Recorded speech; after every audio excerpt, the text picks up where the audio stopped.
Welcome to the Get Sellers Calling You podcast for Christian real estate agents, where we help you grow your real estate business with some great marketing tips and grow your faith with some powerful radical faith teaching. I'm Beatty Carmichael, and I'm glad you joined us today. Today, we're going to be doing another Radical Faith Bible Study session, and it's going to be absolutely phenomenal. You'll really enjoy it. So sit back and watch it and listen and be very blessed.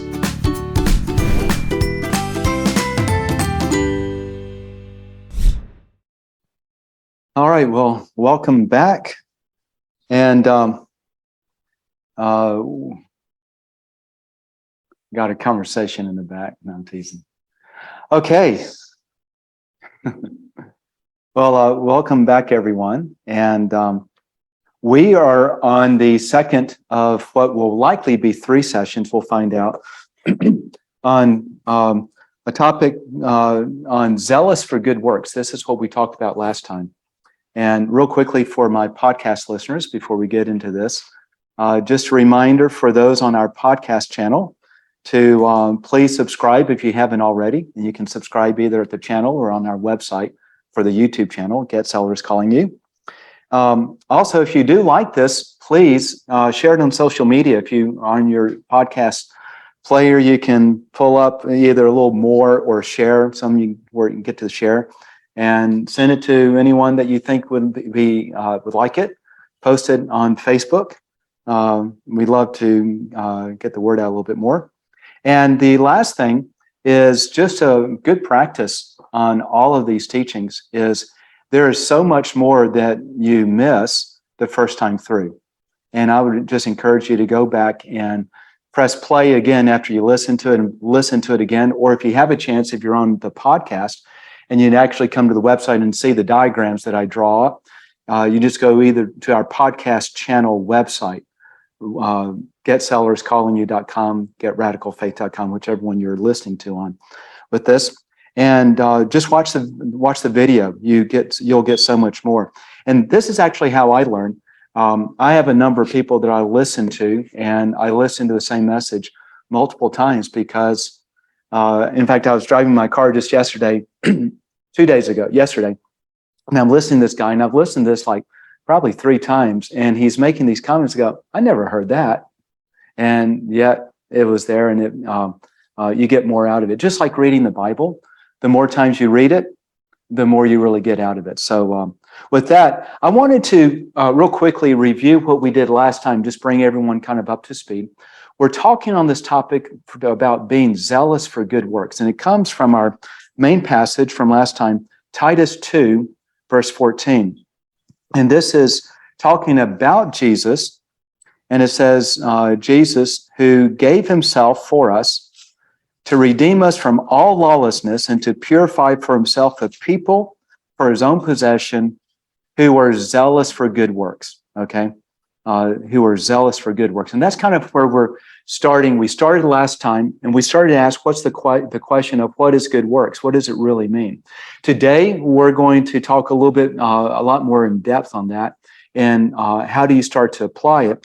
But as we talked last time, we found that we're called to do good works, and we found that God prepared those good works beforehand. So a little simple diagram we started drawing up is God has prepared beforehand, before the foundation of the world, these good works that Ephesians says that these good works that we are to walk in, okay? And as we walk in these works, these are works that the Lord has prepared beforehand. And another way to call these good works is you can call these good works our destiny. The Lord has created these for us to walk in. And the question is, have we identified what those good works to walk in are? Hey, James, I'm going to pause real quick. Could you turn off those lamps? It creates a reflection here. Thank you. God creates these good works beforehand that we should walk in, and it's our job to figure out what are those good works. And more importantly, this is what we're going to be talking about today. How do we maximize to make sure that we do all of the good works that are possible? Because this is what we get rewarded on. This is what the Lord calls when he exclaims, "Well done, good and faithful servant." Did we actually do what he called us to do? And it's our job to kind of figure this out a little bit. We're going to talk on eternal rewards another time. Excuse me. But as it relates to these good works, if you think about both the parable of the talents and the parable of the minas, the master gave one command: do business with this until I return. But it was up to the servants to figure out what is that business I need to do. What business is most likely to please the Lord the most? What business is most likely to produce the most? What business can I do within my skill sets to maximize the command, do business with this until I return? And the other thing that we find from those two parables, they're different parables. The minas, everyone's given the same amount. And the talents, everyone's given an amount equal to, in proportion to their ability. And so in proportion to their ability, the more they produce, the greater the exclamation and the reward. And then conversely, on the minas, it's talking about simply how much do you do. But they both also have a very common, simple message. We talked last time on the difference between quality and quantity. And we start to pick up from both of those parables that the minimum level of performance is that they bear fruit. Fruit in those terms are interest. This is where the master said, both with the talents and the minas, as you just give, when he's talking to the servant who buried the talent or buried the mina, said, "You're a demanding man and I'm afraid of you. So I buried it and here you are. Here's your stuff back."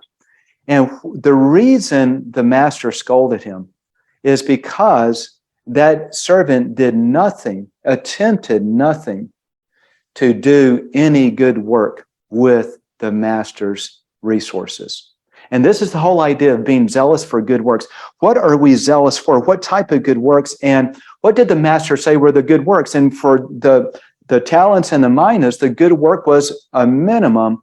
You should have at least put it in the bank and gotten me interest. So as long as it produced something, that's considered a good work. If it produced nothing, it's nothing. And the more of the good work it produced, the greater the excitement, the greater the pleasure the master had. Okay? And we see that as we start to talk in quantity versus quality, as we got into this last time, John 15:8. John 15 is a real interesting passage. This is the night before Jesus is betrayed, crucified. It's the night that he is betrayed. And I want you to think in terms of this. Imagine if someone is on their deathbed. They're about to die. They have 1 day more. Actually, they have probably a half a day more, realistically. And they call you over to the bedside to tell you something that they want to leave you as the last words. What do you think they're going to tell you? Are they going to shoot the breeze, talk about sports, ask how's your day been? Or is he going to measure his words and make sure that everything he's telling you right now is of utmost importance? If there's one thing he could leave you, this is the one thing he wants to leave you. That's where we find John 15. Jesus is telling his disciples the most important things he can now leave them with. John 15:8 starts this way. By this my Father is glorified, that you bear much fruit. We have the parables of the talents, parables of the minas. We have this, everything talking about bearing much fruit. And so we talked last time on the difference between quality versus quantity. And I want to review it just a little bit and then take it from there into where we want to go tonight. So if we look back at the talents and the minas, the definition of quality is that you bear fruit. If we look at the parable of this, that you bear interest, that you create interest on the master's resources. So you have the master's resource right here. This is a talent or this is a mina. And as long as you do this plus something, it creates something that is considered fruit, okay? And all seed reproduces after its own kind, so the fruit is to reproduce itself.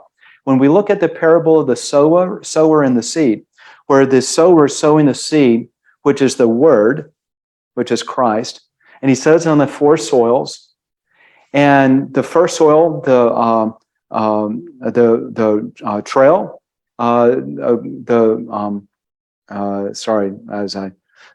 as he sows it on the trail, then the birds come and take it away, and it produces nothing. He sows it on the rocky soil. It produces a little bit of a plant, but it dies and withers when persecution comes up. Then you have the thorny soil, and it grows up as a full mature plant, but it doesn't produce fruit because the thorns choke it out. And then only one soil produces fruit, which is the good soil. And that fruit that it produces, here's the thing, it's measured by producing fruit. There's either fruit or there's no fruit. And then it's measured, and beyond there, some fruit was 30-fold, some 60, and some 100, okay? So we talked about fruit is the beginning, quality is the bearing of fruit, but the quantity is how much fruit that you bear. And then the last couple of things, we had some lively discussion a little bit about this whole idea of we're to make disciples, and what is a quality disciple-making process. And rightfully so, it's not, you don't want to just go out, share the gospel, bring a bunch of people to Christ, and then they just die on the vine. And is that quality or is that quantity? And we sometimes get this thing kind of wrapped around the gear a little bit. So I want to talk in terms of an automobile manufacturing, okay? And I want to bring this back in and look at one thing. So with automobile manufacturing, what happens is we have raw material, raw resources, parts and stuff like that. And then over here, we want to come out of the manufacturing plant with a car, and we want this car to be a quality car, right? And the question is, how do we get to a quality car, quality output? So what happens in the manufacturing plant is you have a conveyor belt. And you have different stations along the conveyor belt, and each person has a role to play. One person may build an engine, one person may install the engine, one person puts the wheels on the car and ties them down, another one puts the body on the car, another person puts the seats in the car. And when they are hired to do the work, they are hired to do a minimum level of quality, and that minimum level of quality is to do that job well. If you're going to build an engine, build the engine well. If you're going to install the wheels well. Every bolt tightened just perfectly. And so what you have is you have a division of labor. And if each one of these assembly line workers do their job well, then the end product as a whole is quality.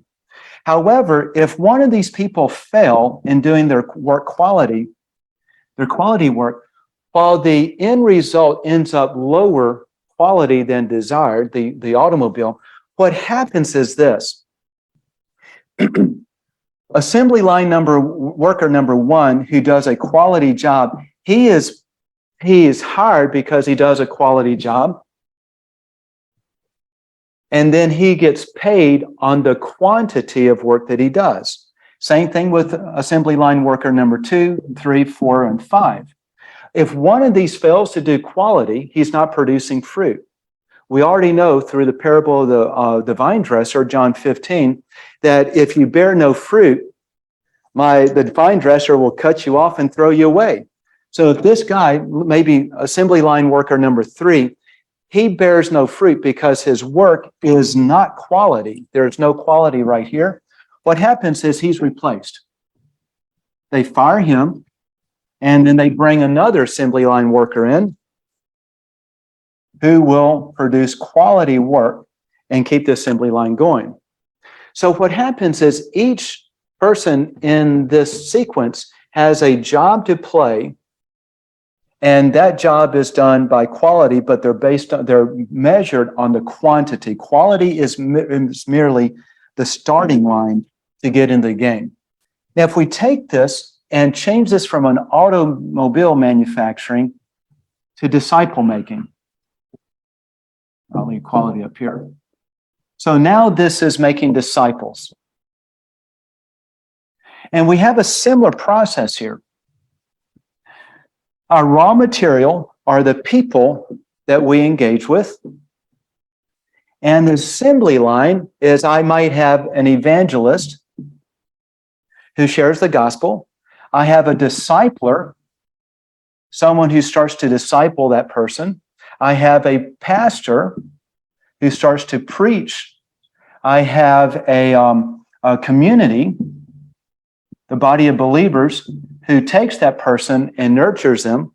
And then I might have what I'll call a parachurch teacher, PCT, parachurch teacher, which is someone like an outside organization.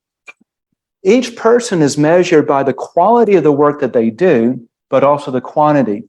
The evangelist, his quality is measured by, can he bring someone to Christ? When he does, he moves them over to the discipler. And now, like I remember there's a CFAN, Christ for All Nations. They were Christ for All Nations.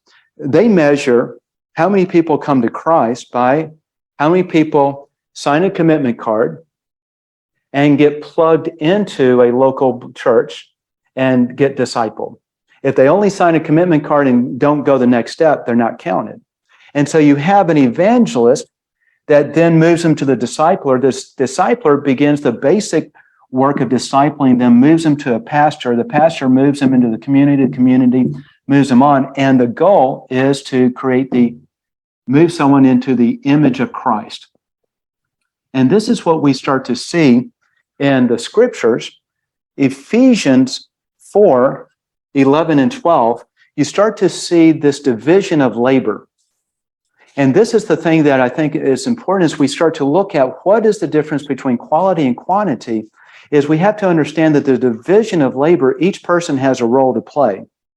And everyone playing that big role ends up with the ultimate goal of what the Lord wants, which is a disciple in his image. We're going to talk about this in a little bit. We got a little ahead of us last time, but just bringing this back into this. So Ephesians 4, 11 and 12, Paul is talking and he says this, and notice the division of labor. And he gave the apostles, the prophets, the evangelists, the shepherds, and teachers to equip the saints for the work of the ministry, for building up the body of Christ. This is the assembly line. Each one has their own role. And if each one plays their role well, then you have a mature believer, a mature disciple. But the quantity of how much you play your role is the key. If you're not playing your role, you get removed. And that was kind of where we ended last time. What I want to do starting tonight is I want to talk about what are good works. We touched on it a little bit with this concept of making disciples, but I want to dig a little bit deeper into this and expand on that. So what are good works? And we learn what good works are by going to Jesus. So just before Jesus leaves the earth, he gives a command. And this is sort of like the John 15. The last thing he's going to say before he leaves, let's make it really important. And he's going to tell us his number one priority. And what do you think his number one priority is? Saving souls. Saving souls. All right? Make disciples of all nations. Make disciples of all nations. Is that the same as saving souls, or is that different? It's similar. One leads to the other. Almost. So watch this. And I think this is the part that took me a while to really grasp and understand the importance of. Whenever I would look at a mission organization's statistics. How well do they do? They would have new conversions. Let's call it saving souls. And then they would have other data of some sort, other things that they do. But they would measure this. And for a time, I used to measure how good an organization is in doing the Great Commission based on how many souls that they saved. How many people are they leading to Christ? But as Sarah brought up last time, that's not really the best measurement. Because, watch this, making a disciple is the full spectrum of bringing someone into the image of Christ. Saving souls is an important first part, but it is only one of many steps. We have to start with saving souls, but it doesn't stop there. And so we're going to look at what Jesus says, his number one priority. So we're going to look at the Great Commission, Matthew 28, verses 18 through 20. Let me show this to you.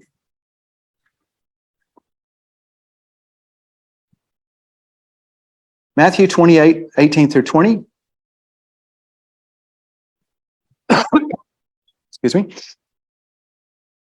And Jesus came and said to them, all authority in heaven and on earth has been given to me. So he starts with the statement, I now have all authority. It's been given to me. And what do I want to do with that authority? He's now going to commission his disciples. You have a question? No, I said mine says power. Power, okay. Instead of authority. Okay, yeah, it's just a different translation of the same Yeah. word. Because authority, okay, so authority is the ability to direct power. If you remember the old teaching we did a while back called Faith Like Jesus, you have power and authority. Power is the ability to do work, but authority is the ability to direct the power. But authority is power. That's true. But the Holy Spirit provides the power. That's what we find in Acts 10:38. It's the Holy Spirit who does the power. Okay. So Jesus says, Jesus came and said to them, all authority in heaven and earth has been given to me. So here's the process. Jesus is now claiming, I now have all authority, and now I'm going to delegate. I'm going to direct you, my disciples, on what I want you to do with my authority. This is very similar to the parable of the minas and the parable of the talents. The master comes and says, here is my resource. Do business with it until I return. Jesus says, I have all authority. My resource, do business with it until I return. And what's the business? It says, go therefore and make disciples of all nations, baptizing them in the name of the Father and the Son and the Holy Spirit, teaching them to observe all that I have commanded you. And behold, I am with you always to the end of the age. So what are the commands? What are the directives that Jesus tells us? What is his priority or priorities here? What do y'all think? He's saying make disciples. Make disciples. Yeah. Are there any other commands? Well, you've got to go teaching all the worlds to do it. Yeah. Okay. It's a broad brush. So a lot of times when people see this and you say, what are the commands? Well, you got go, make, baptize, and teach. Mhm. But a friend of mine was pointing out that when you look in the Greek, it's hard, you can't see it in the English, but he says if you look in the Greek, the ending of the word is the shows really the imperative, the command. And there's only one command here. That one command is make disciples. Everything else is a subset of making disciples. And watch this, but I want to bring up one more thing. Make disciples, and he describes what making disciples is. Teaching them to observe all that I have commanded you. And then turn over to Luke 6:40. I want to tie these two passages together. Luke 6:40, along with the Great Commission there in Matthew 28. I want to connect a couple of dots.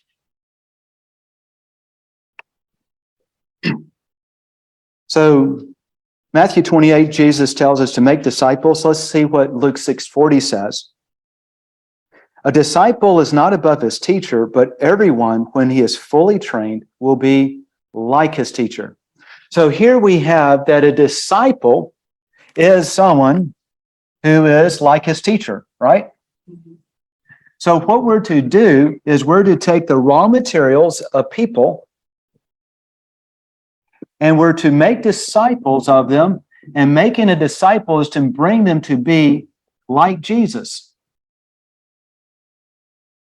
We see this in Romans 8. It says that we have been, in fact, I think Romans 8:20 maybe. Let's look at it real quick. Turn to Romans 8 and I'll find the verse by the time you get there. Romans 8:29. For those whom he foreknew, he also predestined to be conformed to the image of his Son.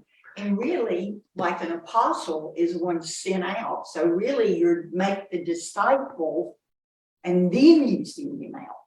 That's right, yeah. You know. Right. And so you're to make the disciple. He goes out, he makes a disciple, he goes out, he makes a disciple. And it's this never-ending process. But the goal of disciple making is to make them like Jesus, to be conformed to his image. And there's always more growth that you can do to get there. So how do we make disciples? This is kind of interesting if you start to draw it out. So the good works that we're to be zealous to do is ultimately to make disciples. So the question is, how does this work? Well, if you're to just kind of draw out the different parts of disciple making, I want to have I'll call this one a setting the stage. Okay, setting the stage is when you have someone who is talking to just a person who's not a believer, and they set the stage. They either talk about Christ, they pray for them, they do something that kind of points them in the direction of Christ, which is the Word, right? Leading them, sharing the Word, but they haven't come to Jesus yet. They haven't believed, but they're hearing it.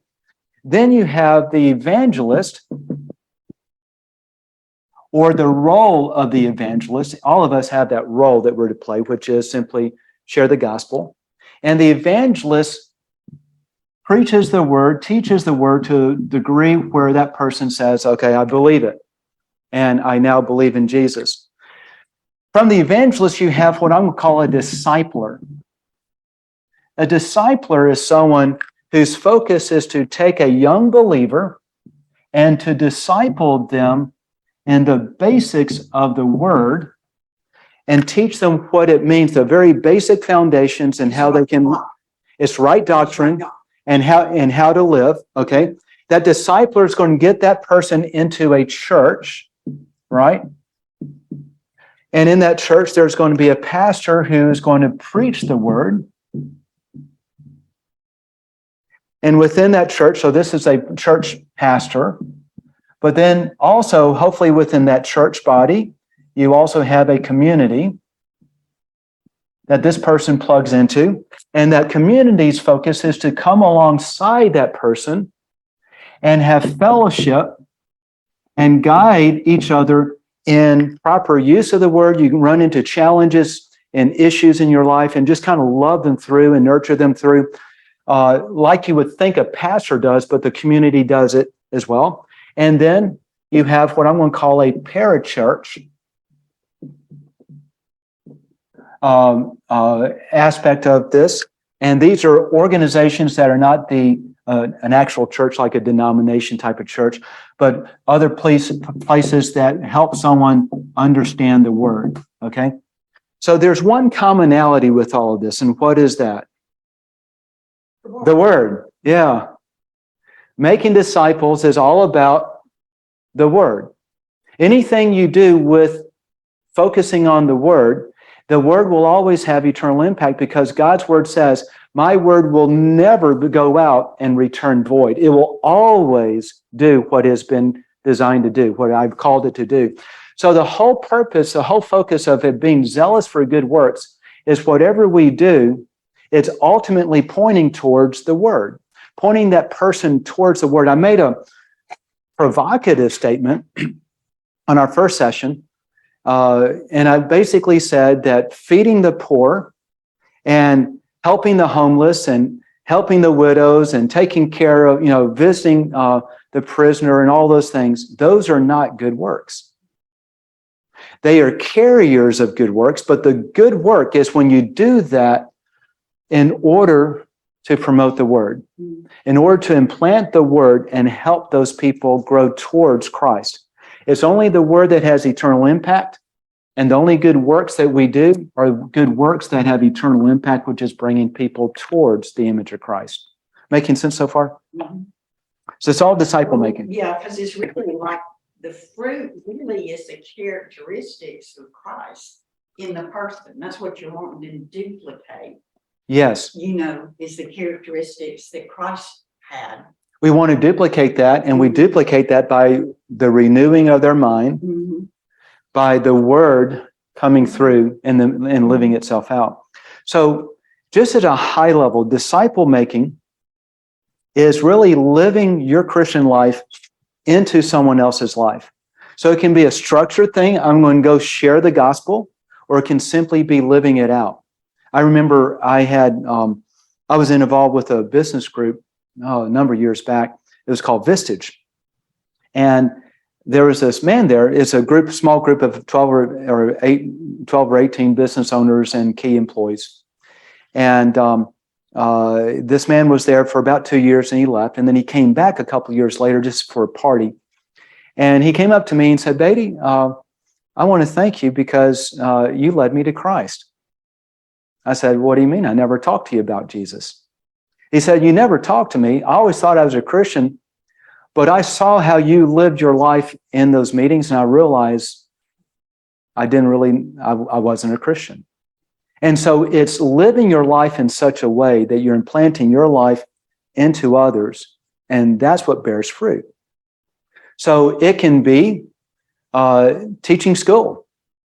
Well, it really is, like you just said, is producing like kind. Right. But in other words, your life Produces. produce a kind like your life. Right. But what it is that seed in me, Mhm. the seed of God, reproducing itself in someone else. And that's the measure of fruit. Okay. Mhm. So quality is, back to quality versus quantity. Quality is that my seed now reproduced in that man. But that's only one time. If that's all I did, the Lord is happy, but he's not thrilled. But if I keep doing that over and over and over again and produce quantity, that's what gets the exclamation. You're getting credit for every one of the ones you. That's right. That's right. There you go. So we're going to touch on that more when we get to eternal rewards. But I just wanted, at a high level, what is disciple making and what does it look like? Because a lot of times we think, I got to go share the gospel. I got to sit down and open the Bible with someone and actually walk them through. But disciple making is anytime you do anything that you do it for the purpose of serving the Lord and implanting the Word in that little person, big or little. So it could be a school teacher, Yeah. a Bible study teacher, like a Sunday school teacher. It could be in business that you simply you proclaim Christ. You just live it. People, you don't hide the fact that you're a Christian, and you live it out, and they see your life, and it draws people to you. All of these are ways to make disciples. But And it's like, well, really, like you said, the assembly line, it's the one you man. yes, Because each one, like I may not be the one that goes out there to Walmart, right. but yet I may be the teacher that's establishing right doctrine. So we each have our part to play. That's the whole part I was talking about with the assembly line. And I said that's what the one you man is. Yes. He's made up of All of it. all of us. Right, because we're the body of Christ, but individually we each have an individual role. This is what we talked about last time when we were talking about the good works that God has prepared beforehand. We're talking about it in context of God has created this temple. We are the temple. Each of us are a specific block in that temple in our own specific shape in order to fit that one specific role and everyone has a role to play. Mhm. And if we do it well, we get rewarded well. And he said they're all compounded together. Yes. Nothing should be separating you. You should be working as one unit. You know, in a sense. Yes, We're not absolutely. jealous of each other. We're not competing with each other. We're all trying to build a car. You know? That's right. And everyone with their own talents. Right.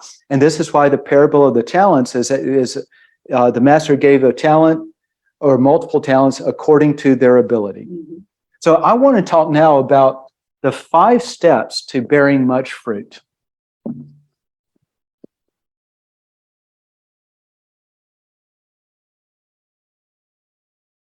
And this is what we'll end up on.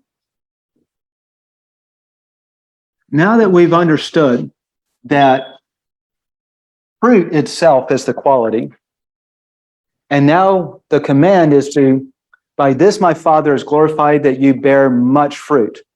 The Great Commission, go and make disciples, plural, okay? Last time we talked about quality versus quantity. Now let's talk about how to bear much fruit. So the first thing is you have to focus. I have to bring a focus on this. And the focus is, what is your target? Okay? What are you going to do in terms of bearing fruit? To bear much fruit, you have to decide, what are you going to target? Let me put this in business terms. I want to build a business. First step I have to do is figure, what's my product? Where do I want to be in business? Do I want to be in retail, in wholesale? Do I want to work with one product line or different? So I have to figure out where to focus. And where you focus is where you can bear much fruit. I remember one of my friends is a guy named Bill. He runs a number of large businesses. And I've always been a little intimidated by Bill because I keep looking at him and what he does in the kingdom through his businesses. And I look at me and I try to compare myself with him, but I realized a while back that I can't compare myself with him. The focus I have to do, the target is, what can I bear more fruit with?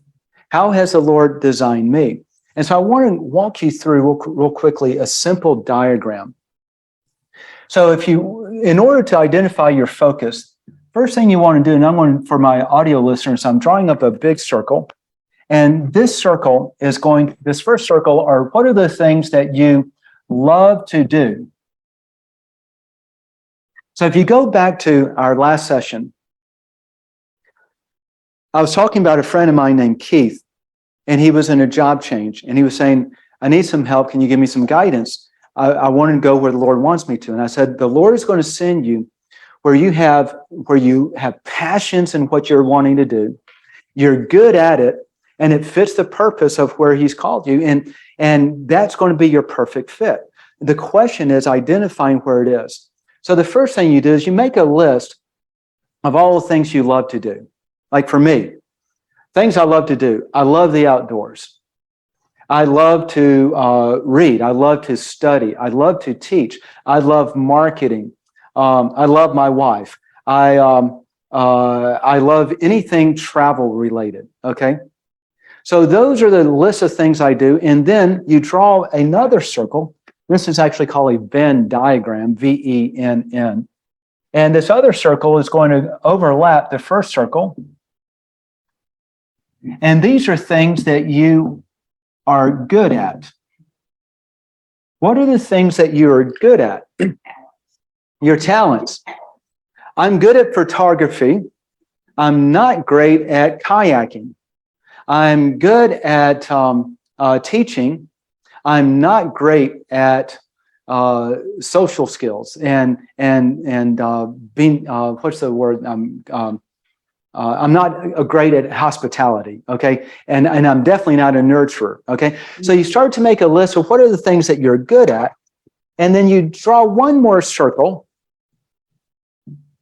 and this third circle intersects the other two. And these are the things that you can make disciples. So how this applies to me,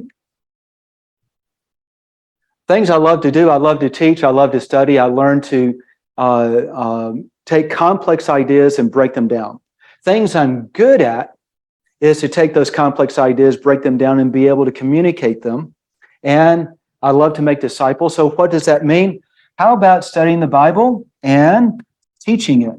So years back, I realized that where the Lord has me is to teach biblical truths. That's the intersection of all three of these circles. And so when you start to do this in your life, you start to say, what do I love to do? What am I good at? And what can I do with those two things that can make disciples? Sometimes you have to think out of the box. I mentioned, I think last time, one of the guys loved mountain climbing. And he was a passionate teacher, a passionate Christian. And he said, I want to do something for the Lord, but how? Where? What's my ministry? And going through this exercise, he said, I want to start a rock climbing school. And I'm going to, it's an advanced rock climbing because he was an advanced trainer. And he's going to live his life in Christ in front of these people and share the gospel with them and nurture them. And that became his way of being zealous for good works. What are you passionate about doing? And doing that in a way that honors the Lord, because whatever your passions are that the Lord has made you good at doing, then you figure out, how can I make that work into what he is calling me to do? So the first step is to do that. The things you come up will likely be the areas where he's calling you, but then you submit it to prayer and ask him and say, Lord, is this what you're calling me to do? So this is your first step, is to focus on what it is that the Lord has called you to do. If you're to bear much fruit, you need to figure out what he's called you to do. And the way to figure that out is figure these three things out: what you love to do, what you're good at, and how can you apply that into making disciples. So that is the first step. The second step in bearing much fruit is to prioritize. This is now where the rubber meets the road. Prioritize. Let's see if I can get that. And prioritize is all about starting to grow fruit.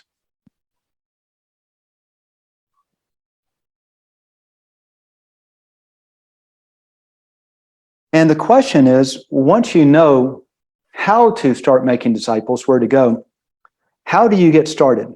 And I think there are kind of two answers. Number one is you got to make it your priority. So for me, I took this concept of, I'm going to teach, and I ended up calling it radical faith.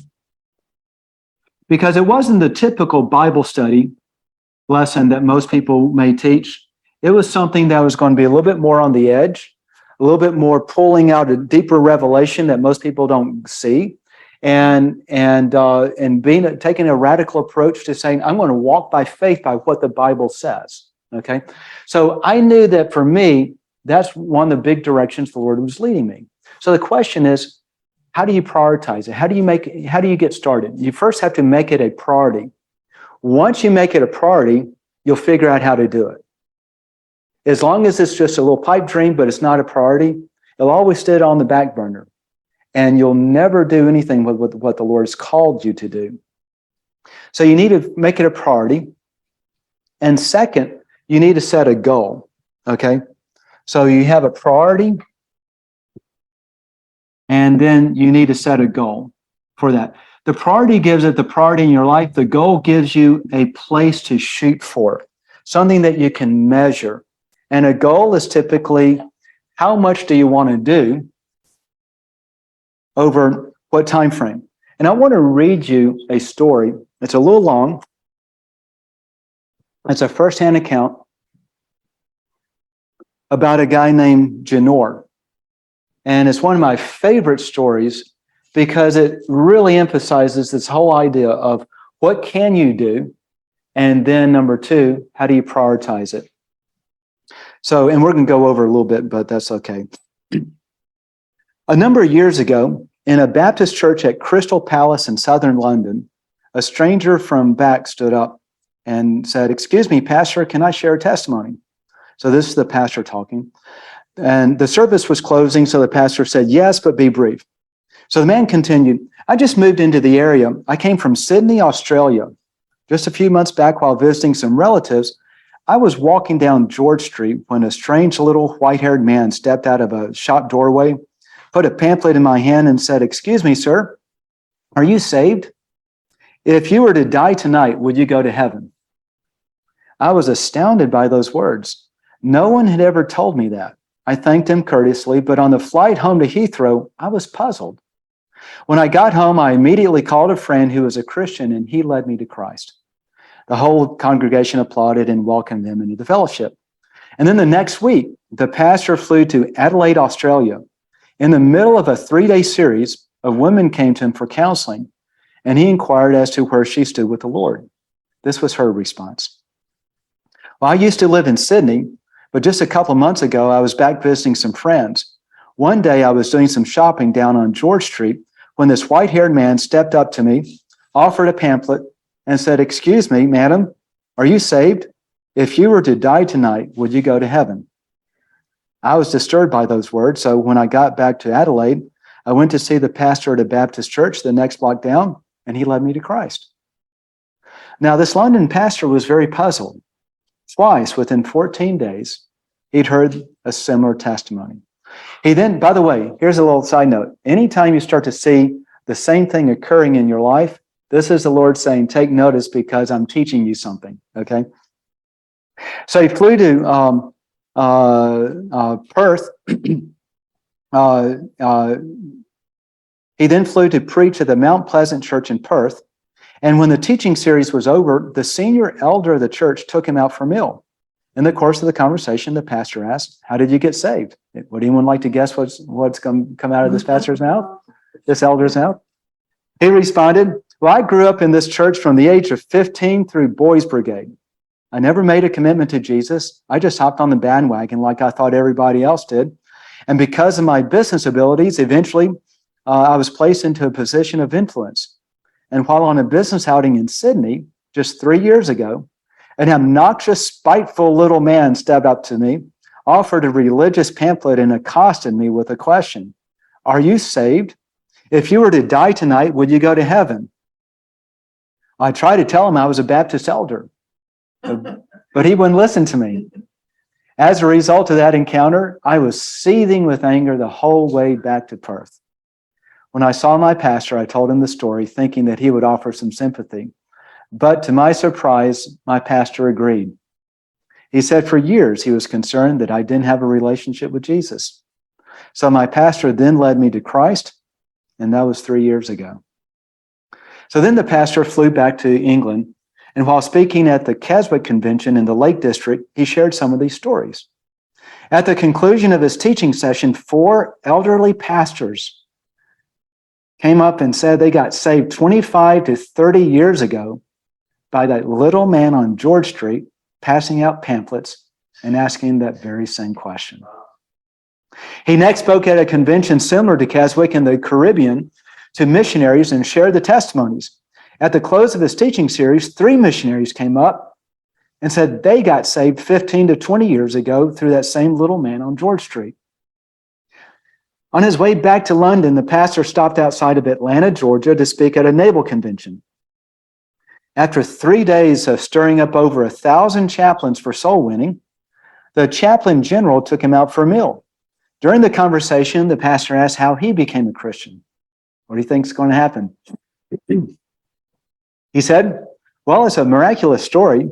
I was a rating on a U.S. battleship and lived a reprobate life. We were on exercises in the South Pacific and docked in Sydney Harbor for resupply. We hit King's Cross with a vengeance. I was blind drunk and got on the wrong bus. I got off on George Street, and as I got off, this elderly white-haired man jumped in front of me, pushed a pamphlet in my hand and said, "Sailor, are you saved? If you were to die tonight, would you go to heaven?" He said it put the fear of God into me. I was shocked, sober, ran back to the battleship, sought out the chaplain, and the chaplain led me to Christ. Soon I began preparing for the ministry under his guidance, and here I am today in charge of over 1,000 chaplains, and we're bent on soul winning today.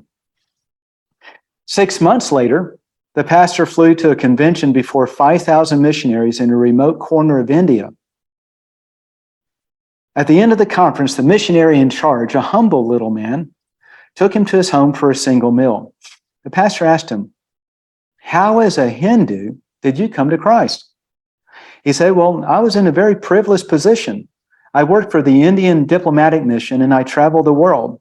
And I'm so glad for the forgiveness of Christ and his blood covering my sin, because I would be very embarrassed if people found out what I got into. Some diplomatic service took me to Sydney. I was doing some last-minute shopping, laden with toys and clothes for my children, walking down George Street, and this courteous little white-haired man stepped out in front of me, offered me a pamphlet, and said, 'Are you saved? If you would die tonight, would you go to heaven?' I thanked him very much and continued on my business. But what he said disturbed me. So when I got back to my home, I sought out the Hindu priest, but he couldn't help me. So yet he did give some good advice. He said, just to satisfy your curious mind, go and talk to the missionary at the mission house at the end of the road. That day, the missionary led me to Christ. I quit Hinduism immediately and began to study for the ministry. I left the diplomatic service, and here I am by God's grace in charge of all of these missionaries, and we're winning hundreds of thousands of people to Christ." Excuse me. 8 months later, this Crystal Palace pastor was ministering in Sydney. And while there, he asked the pastor if he knew an elderly little man who witnesses and hands out tracts on George Street. He said, "Yes, I do. His name is Janor, but I don't think he does it anymore. He is too frail and elderly." The pastor asked if he could meet him. So they went down to this little apartment and knocked on the door. This frail little man opened the door. He invited them in and made some tea. He was so frail and his hand shook so much that the tea slopped from the cup into the saucer.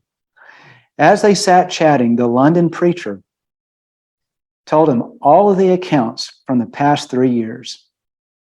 And as he did, tears began to stream down the man's cheeks. And he told this story. "I was a rating on an Australian warship living a reprobate life. And in crisis, I really hit the wall. But one of my colleagues, who I gave literal hell to, helped me. He led me to Jesus, and the change in my life was as night to day in 24 hours. I was so grateful to God that I promised him I would share Jesus in a simple witness with at least 10 people every day as God gave me strength. Sometimes I was too ill and couldn't do it, but I made up for it on other times.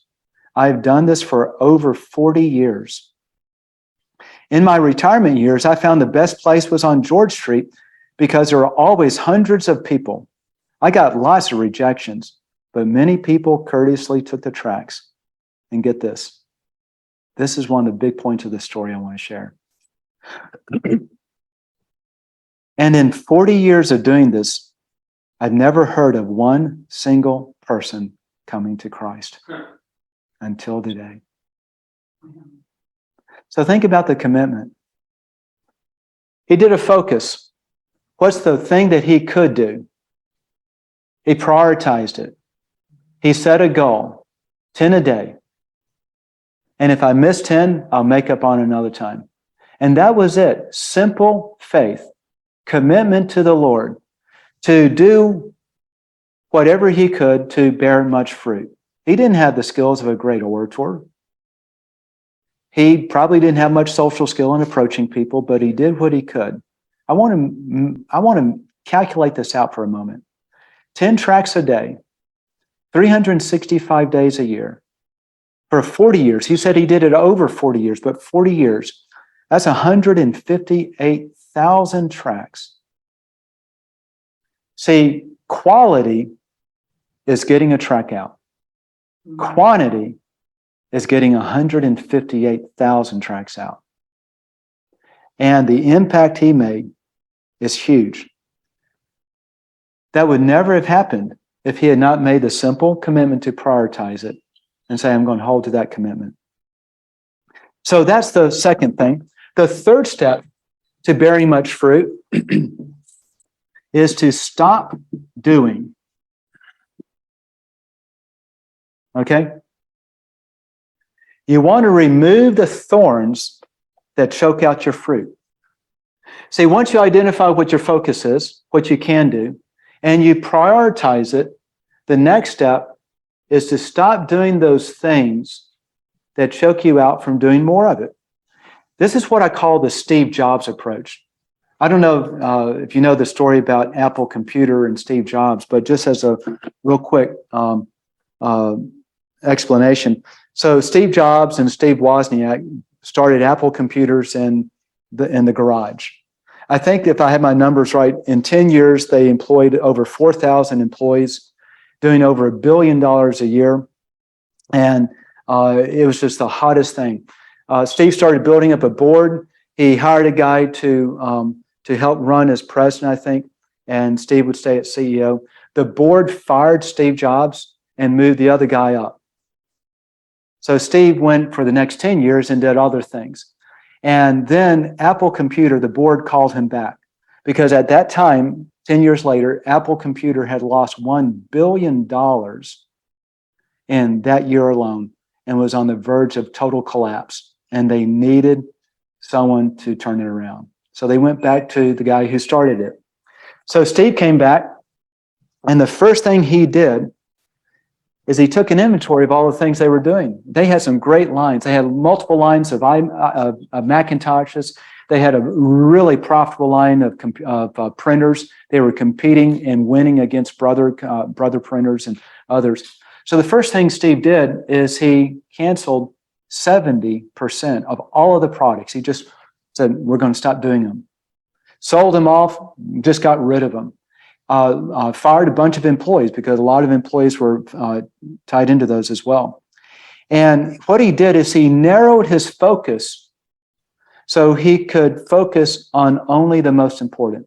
Got rid of all the clutter. And one of the statements Steve Jobs made, he said, deciding what not to do is as important as deciding what to do. And he had this idea of this old philosophy. People would come to him with all kinds of ideas. And many of them very good ideas. The good ideas got put in one stack. And only the great ideas got put in another. And the good ideas never got focused on. Because good is the enemy of great. And so often we're doing good things, but those good things are eating away our time and focus from doing great things. And so you have to look and learn to say no to the good things that you do so you can say yes to the great things that can bear much fruit. And we see this kind of referenced, inferred, in the parable of the sower and the seed. Now, I want you to turn there real quickly. This is Jesus's description of one part of it, Matthew 13. And we're going to read verses 22 and 23. Matthew 13, 22 and 23.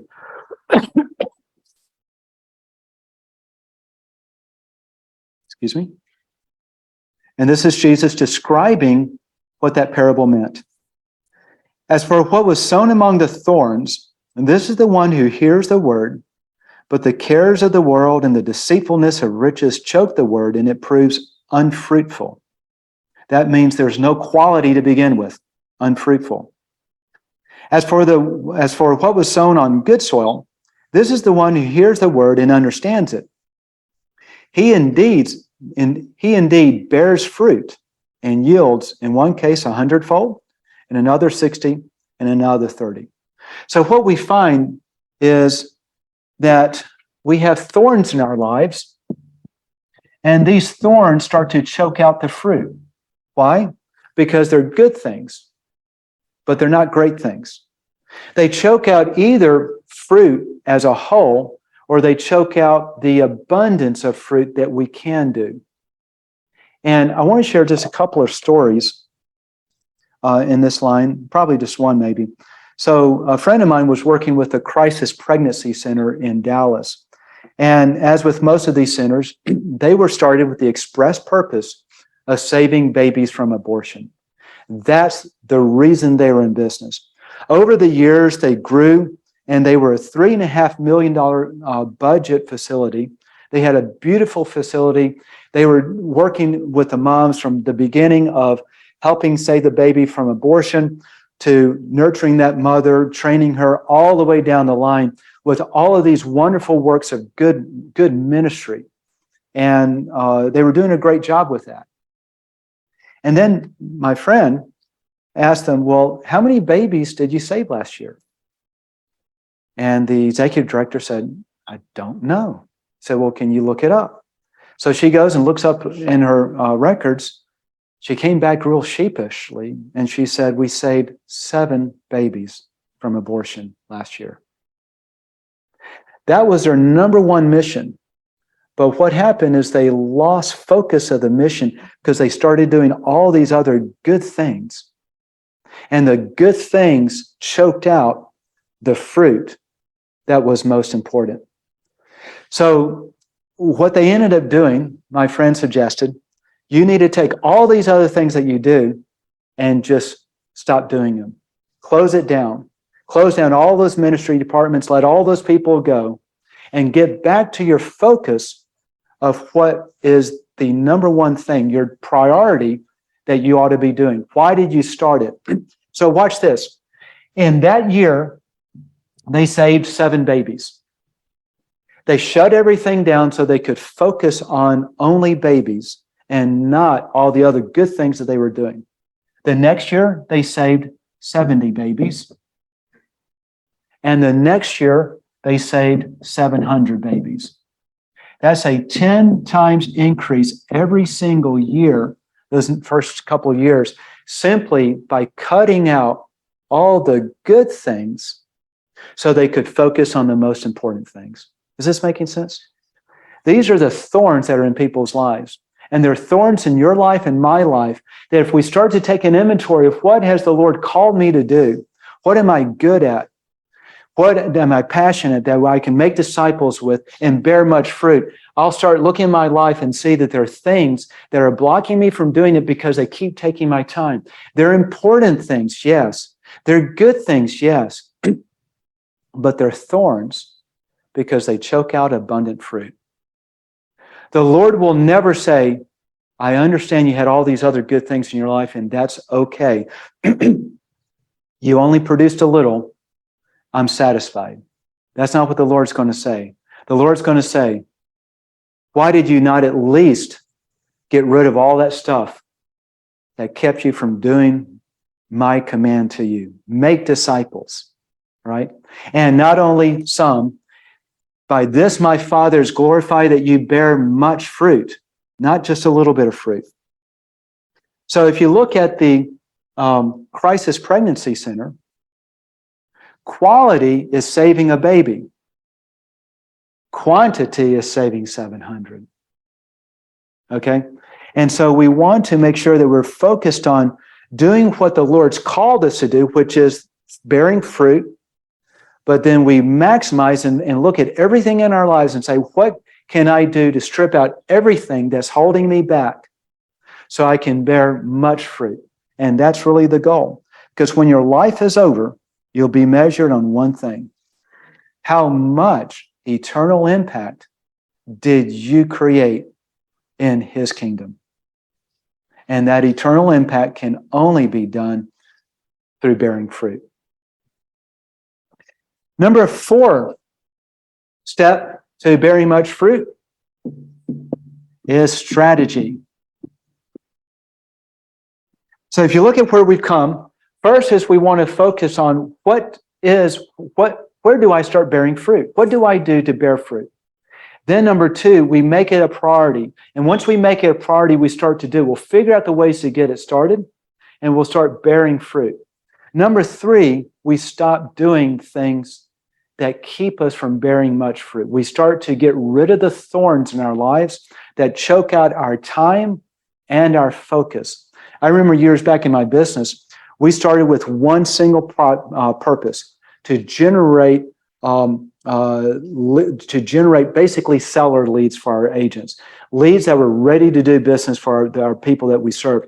But then over the time, as we were doing that, we got into creating a CRM, doing email marketing, doing coaching and training, all these other good things, and we lost focus on the most important thing. And by losing focus, the business took a great big downturn. So what are the things that you need to stop doing so you can focus on that which is most important to do? This fourth thing is strategy. Strategy is taking a concerted look, a focused look on what you're doing and asking the question, how can I do more? Once you remove the thorns, you start bearing more fruit. Strategy is how you bear much fruit. Okay, you go from more to much. And the key is, how can I take the little that I have and multiply it into the abundance that the Lord wants me to do? So one example, when I started my radical faith teaching, it was many years back, and I had learned that I could step out by faith on God's clearly defined will, and He would produce for us as I walked by faith.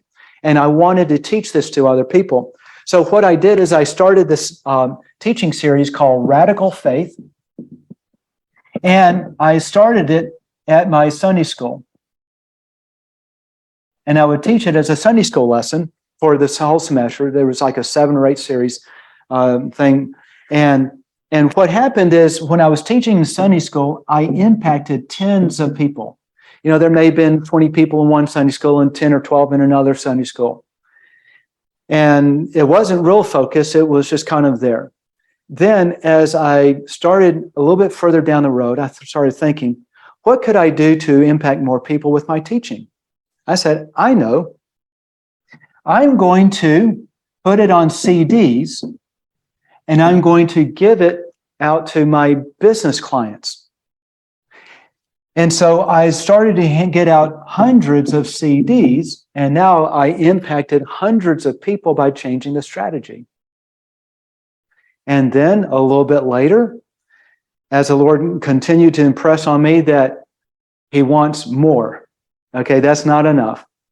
How do I bear much fruit? So I said, well, let's put it on a podcast. And so then that's how the Get Sellers Calling You and its sister Get Radical Faith podcast came about. And now we're impacting thousands of people. Watch this. The same thing that happened with the Crisis Pregnancy Center happened here. Simply by changing strategy from Sunday school to CDs, I had a 10 times increase, roughly. And from CDs to podcasts, another 10 times increase. And the only difference is, what's the strategy? I remember Bruce Wilkinson was sharing a story that when he started Walk Through the Bible, after about 10 years, they had about 100 attendees every year coming to their Bible teaching session. So what they would do is they would reach out to churches, say, hey, we want to teach our Walk Through the Old Testament, Walk Through the New Testament to your people. Can we organize an event? They would say yes. And so they would then send a teacher to go train the people on walking through the Old and New Testaments. And every year at that time, they had about 100,000 people coming through those events. So Bruce started asking the question, how can we double? I don't want to spend any more money, and I don't want to hire any more people. How can we double? So he started to think it through, and he started to analyze and say, what months have the greatest attendance and what months have the worst attendance? And he found 3 months that had the worst attendance, 3 months that had the absolute greatest, and then the 6 in between that were okay. So he said, okay, we're not going to do any events in those 3 months that had the worst attendance. Then he took another look. He said, which denomination, what type of churches have the greatest percentage of their Sunday attendance actually coming to our events? And he found some denominations that had the highest percentage come and others that had the lowest percentage. So he said, we're only going to give the best months to the best denominations and move them there. We're going to take the worst months and require the worst denominations, they can only do their events in these months. So by strategy, in a year, they doubled the number of attendees, simply by changing their strategy. So the strategy here is to look at What are you doing? And how can you do more of it? How can you expand the reach? How can you multiply it out? What is your strategy? And it depends on what you're doing, but how do you then grow it? That's the key. That's what strategy is all about. One of the simple things, this is a simple strategy, not necessarily for your sweet spot of your target. Okay, so like with my ministry, making disciples, one part of what I do, my primary part is my radical faith teaching that I do that goes out on podcast. But then I also teach a subset of that at a local Christian women's addiction recovery center. And so I get to teach, tens of people there. And then I have another part of my ministry, and I just walk up to people and say, hey, can I pray for you on anything? Wherever I am, whether it's at a restaurant, I used to go out to Walmart and ask people.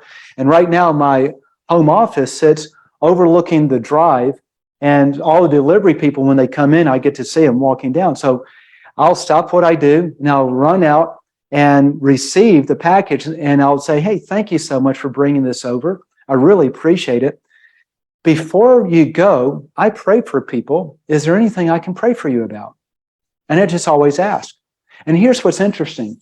Just this week alone, I was praying, an Amazon driver came, a young man, and he was pretty cheerful, and he wanted me to pray for some relationships somewhere. So I did. And we just talked for just a brief moment. And he would say, I grew up in a church. I don't go to church anymore. And I really need to get back to being involved, get back to, being religious again. And so we started talking. I said, well, do you have a Bible? He said, well, I do. And I said, he said, it's kind of old. I said, is it King James? He said, yeah. I said, well, let's get you something that you can actually understand. So I gave him a Bible, I had an extra one, and I gave him a little tract on how to believe in Jesus and what that means. And he just really thanked me profusely because he wanted to get back into relationship with the Lord, but he didn't really know how. So I just challenged him to make a little commitment, and I gave him some stuff. Another driver, also I think it was an Amazon driver, this was several months back. He was just a young man, and I came out and I said, hey, is there anything I can pray for you about? And he said, yeah, I'm going through some challenges right now in my life. And you can just kind of look at him and tell that he's not, most of these people, they're not church, they're not what you and I would call, that perfect Christian type of person. So I prayed for him, and he almost started to tear up, and he said, thank you, I really needed this. I don't have anyone, I have no one in my life. And for, just that one little impact, pointing him toward Christ, right? Praying for him, asking the Lord to do something specific in his life in the next 7 days, that he'll know that that's the Lord saying, I love you and I want a relationship with you. Because I know what's going to happen is the Lord's going to do something. He's going to remember that prayer. He's going, oh, thank you, Lord. You really do care for me. About a year ago, a UPS driver comes in. I came out and asked if I could pray for him. Kind of a late 20s young black man. And he said, yes, my wife is pregnant and the baby's due coming soon. I think this was the story. So I prayed for him on that and prayed for the wife. And even now, about a year later, as he drives his truck through, if we see each other, he honk, honk, and waves at me, thumbs up, because he remembers that. And you can touch people, just a little thing. This isn't the big strategy, but it's just one strategy. The strategy of, hey, before I let you run, is there anything I can pray for you about? You'd be surprised the impact it makes in people's lives and the further door you can get into to share the gospel, guide them, encourage them, plug them into a church, whatever the need may be. So first step might be just taking the simple initiative to do something like that. Second step of a strategy is, what strategy can you do to really maximize the main fruit of where the Lord's called you? And the last and final thing here is what I call the eternal impact lens, okay? The eternal impact lens. So what this is once you've got your ministry up and running, once you're starting to bear fruit, the enemy is going to want to thwart you, wants to put thorns in your life and want to choke you out from doing that, okay? I had on 3 separate occasions. Now, my ministry is all tied into my business because my ministry is to my business community. As my business community grows, so does my ministry base grow. So they're tied hand in hand. And that's where the Lord's called me. And on 3 different people over the last 15 years or less, I've had people come that worked with me or were coaching me say, Beatty, you need to sell your business. Why don't you sell your business? Sell your business and do this. And I said, no. What would I do if I sold my business? I love it. I don't know. Nothing's going to pay me as much as the business. But it's also, I started realizing later in life, more recent, last several years, what that was an attack of the enemy trying to thwart my destiny, because what the good fruit, the much fruit that I'm to bear, is being born in and through my business. That's the vehicle the Lord's used for calling me. And so the question is, anytime you have something come up in your life, someone says, hey, can you be a part of this group? Here's a great idea of something to do. Let's go do this. Can you chair this organization or whatever it is? Can you sit on this board? You need to look at it with an eternal impact lens. And that eternal impact lens is through the lens of the eternal impact that I'm called to bear much fruit based on my focus strategy and my priorities. How will this decision impact it? Is it another commitment that's good, but not great, that furthers my ultimate goal of bearing much fruit where the Lord's called me? Then the answer needs to be no. Even today in my business, the Lord has called me to build a temple and not worry about my business. And I'm constantly checking myself, because in business, you're always looking for the next great idea to grow it, to add more customers. And the Lord has told me, he said, for me specifically, not for others in business, but for me specifically, he said, Beatty, I want you to do nothing to grow your business. I want you to grow the temple, grow your audience base. If you grow your business, it needs to be secondary, not your focus. Your focus is what I called you to do to bear much fruit. And so what that means is, as I look at things to do and the good ideas that come up, I'm constantly have to weigh it through the eternal impact lens. Is this going to further the growth of my eternal impact, bearing much fruit, or is it going to take me away? It's good for the business, but it's going to take focus away from my ministry. Or someone wants me to be on a board. Well, does that board further my eternal impact lens? And if not, does it detract from it? It's going to cause me to lose focus, take time away. Maybe everything else in my life is kind of busy. I've only got a little bit of time available. Do I put that in what they're asking me to do? Or do I say no to that because it's good, so I can say yes to what the Lord has called me to do and dive more deeply into it? And that's the eternal impact lens. Always asking the question, is it going to increase my eternal impact of what the Lord's called me to, or is it going to take my time and focus away? And if it says it's going to take my time and focus away, then you need to say no to that. As Steve Jobs said, learning what to say no to is as important as deciding what to do. So here are the action items, okay? Number 1, start now where you are. At the very least, make this one simple habit. It's the easiest thing. I'm not an outgoing person. I had to learn to do this. But simply say, hey, before I let you go, is there anything I can pray for you about? Hey, thank you so much for serving us here at the restaurant. Before I let you go, is there anything I can pray for you about? You meet someone at the cashier station as they check you out. Say, hey, before I leave, is there anything I can pray for you about? You see someone walking and you just walk up to, hey, I was just out here.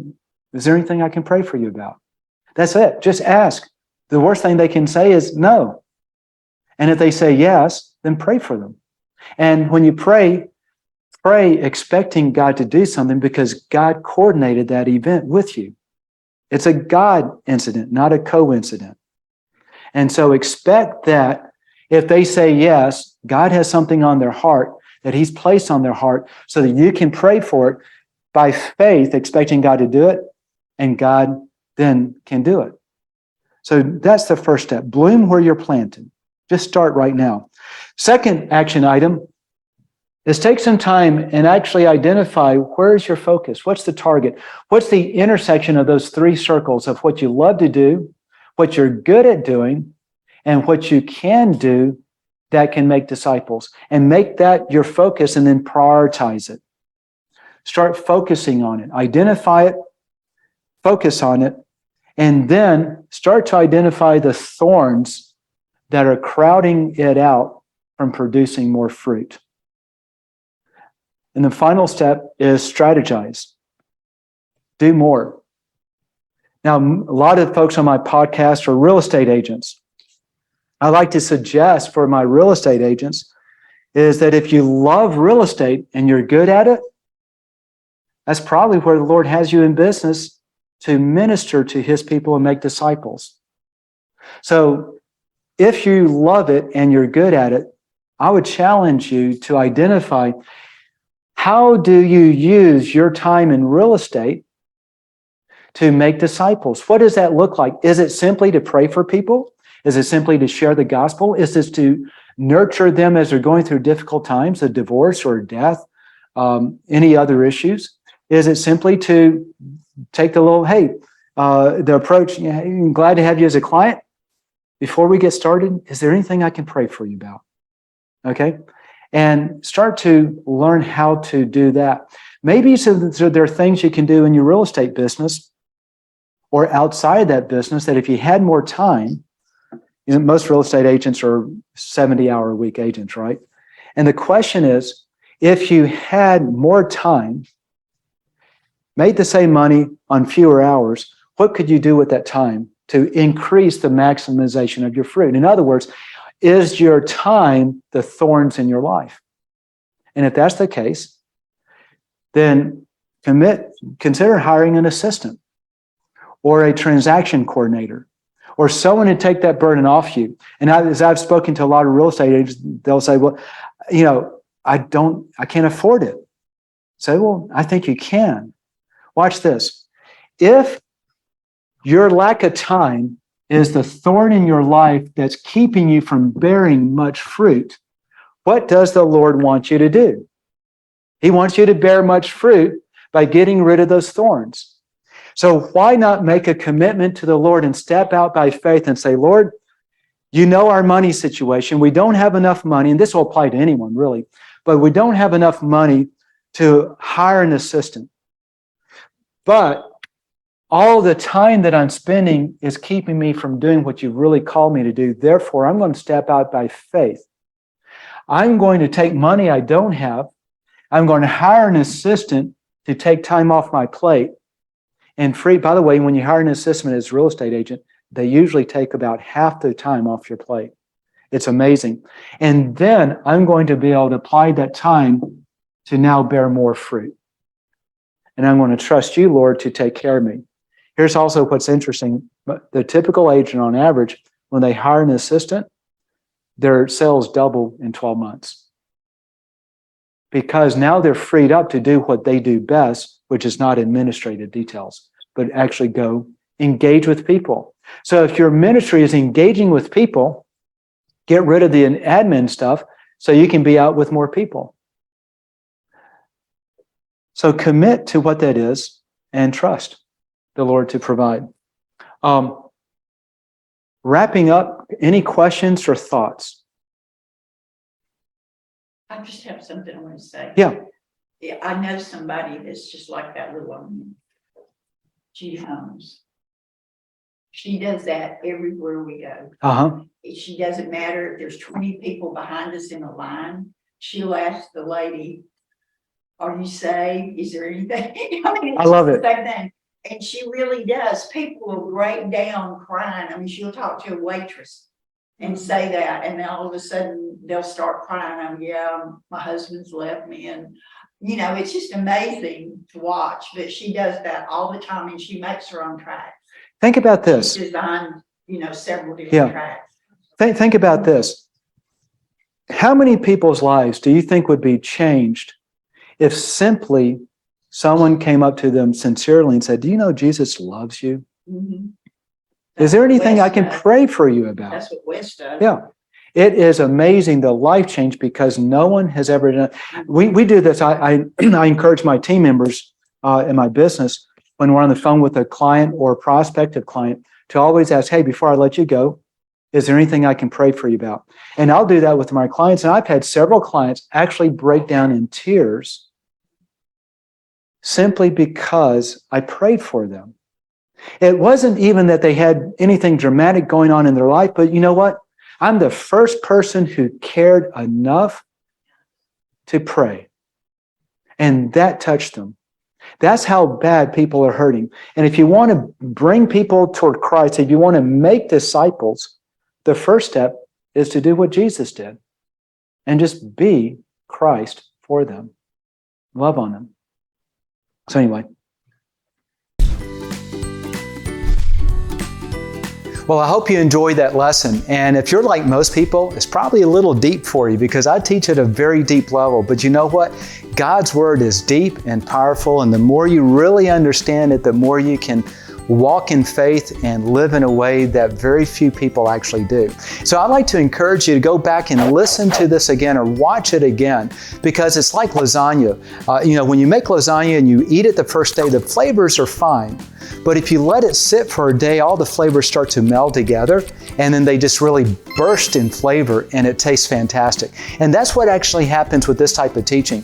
When you go back through a second time, you already kind of know what to be expecting because you've already seen it the first time. You go back through and now it starts to make a lot more sense. And the most important part are the little nuances, the little things I teach that you may have missed the first time that are the connecting dots to really understand this. They start to come alive. So please go back through. You'll learn a lot more, I promise you. Also, I'd like to extend an invitation as long as, I'm not sure when you're watching this, but currently I open up my Bible study teaching to Zoom participants, okay? And if you'd like to come and join on a live session, be able to ask me questions or just actually watch it live, then you can find that channel and find the times at my Radical Faith website called getradicalfaith.com. That's where I take all my Radical Faith teaching and just put it in one website, getradicalfaith.com. And up at the top, you'll see a link that says Bible Study. If you click that link, if I'm still opening this up to the public, then you'll find the schedule and you'll find the Zoom link, and I would love to have you join us. Thanks again for watching. Again, be sure to go back and watch it a second time. It's going to make a lot more sense. Have a very blessed day and be very, very blessed.